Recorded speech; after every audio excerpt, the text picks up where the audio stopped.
Salut, bienvenue sur Picomat. Dans cette vidéo, on va chercher les domaines de définition de fonctions rationnelles.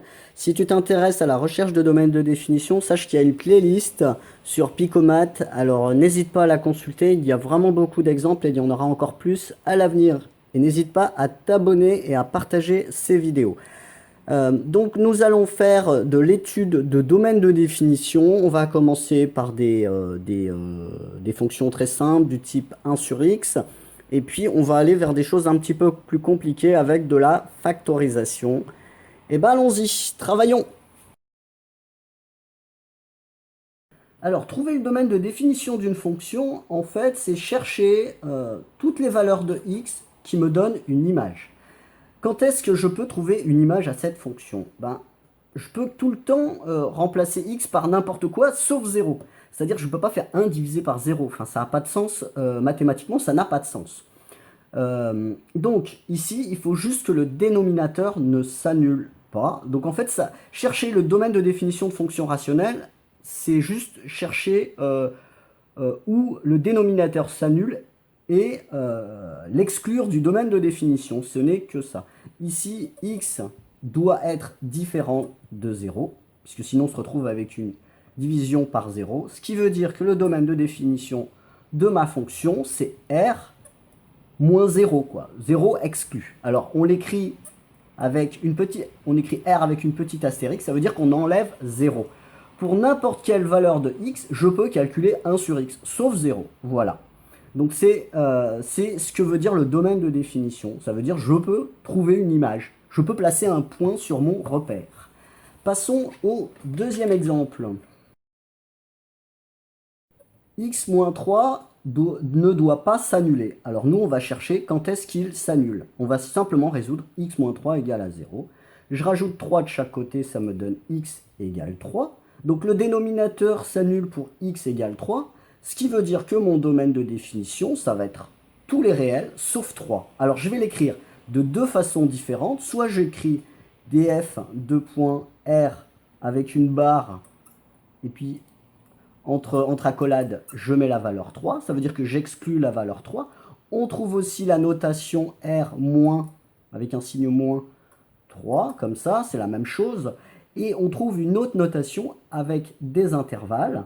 On peut l'écrire aussi sous la forme moins l'infini 3 exclu. Je mets le crochet de l'autre côté.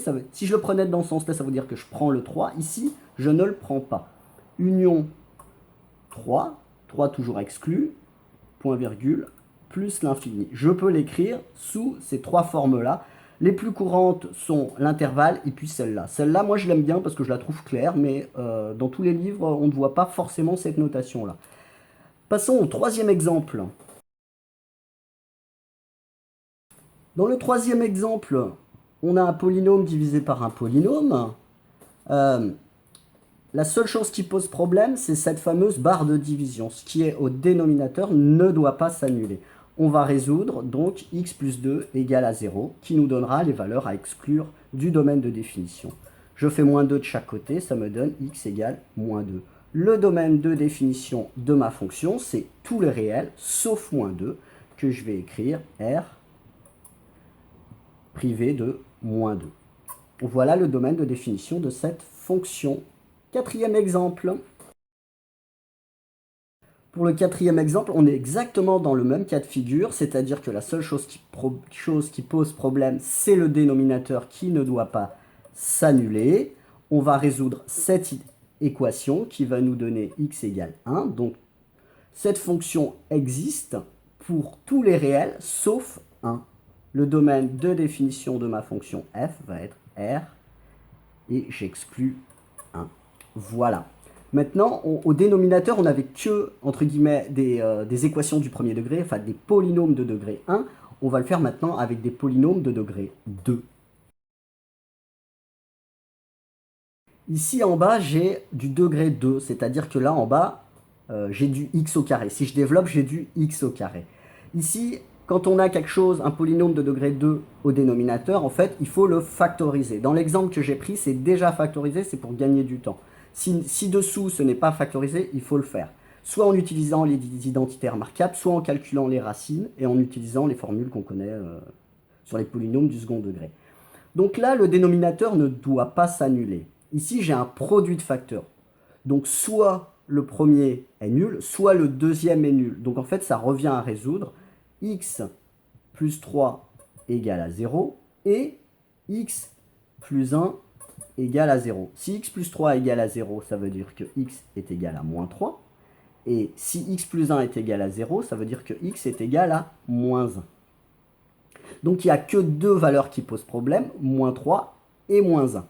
On peut calculer, on peut trouver une image, on peut calculer une image pour n'importe quelle valeur de x, sauf moins 1 et moins 3. Le domaine de définition de ma fonction f, ça va être r, et j'exclus moins 3 et moins 1. Qu'on peut écrire aussi sous forme d'intervalle pour le fun. Donc là, ça va être moins l'infini, moins 3, exclu, union moins 3, point virgule, moins 1, exclu, union, moins 1, point virgule, plus l'infini, ouvert. Les infinis sont toujours ouverts vu qu'on ne peut pas les atteindre. Passons maintenant au sixième exemple où on va factoriser un petit peu. Ici, au dénominateur, j'ai quelque chose de degré 2. Il va falloir que je résolve 2 moins x au carré égale à 0 pour trouver les valeurs qui ne conviennent pas. Avec un petit peu d'imagination, je peux voir que ça, c'est du carré moins un carré. En fait, 2, c'est racine de 2 au carré. Là, je suis en train de factoriser ça pour trouver les valeurs qui vont annuler le dénominateur. Ça, c'est 2, c'est bien racine de 2 au carré moins x au carré. Donc ça, c'est un carré moins un carré. C'est une identité remarquable que je vais pouvoir factoriser. Donc ça me donne du racine de 2 moins x, facteur de racine de 2 plus x. Voilà. Donc pour que ce produit de facteurs s'annule, il suffit qu'un des deux facteurs soit nul, c'est-à-dire que racine de 2 moins x soit nul, ou alors racine de 2 plus x s'annule, est égal à 0. Donc on va résoudre ça. Racine de 2 moins x égale à 0, ou alors racine de 2 plus x égale à 0. Si je fais plus x de chaque côté, ça me donne x est égal à racine de 2. Et ici, j'ai x égale à moins racine de 2. Donc, ici, je vais pouvoir trouver une image de la fonction tout le temps, sauf quand x égale moins racine de 2 ou quand x égale racine de 2. Le domaine de définition de ma fonction, ça va être... Alors là, je vais pas remettre ça sous forme d'intervalle, ça fait un peu long.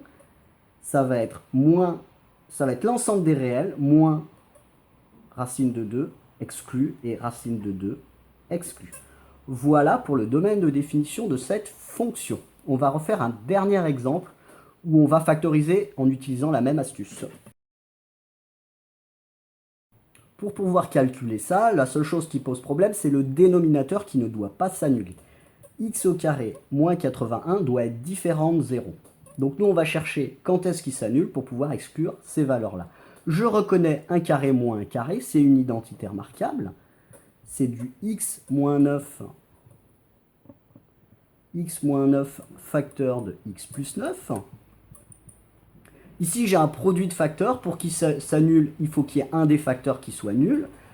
X moins 9 est égal à 0, ou alors x plus 9 est égal à 0. C'est l'un des deux qui est nul. X ici, il va être égal à 9. X ici, il va être égal à moins 9. Donc en fait, ici, le domaine de définition, ça va être l'ensemble des réels, sauf les valeurs qui annulent le dénominateur, 9 et moins 9. On va l'écrire. Domaine de définition, c'est R, et j'exclus moins 9 et 9. Voilà. Donc j'espère que tu as aimé cette vidéo. J'en fais plein d'autres régulièrement, plein d'exercices corrigés. Abonne-toi à Picomath. N'hésite pas à partager les vidéos, ça peut aider beaucoup de monde. À bientôt.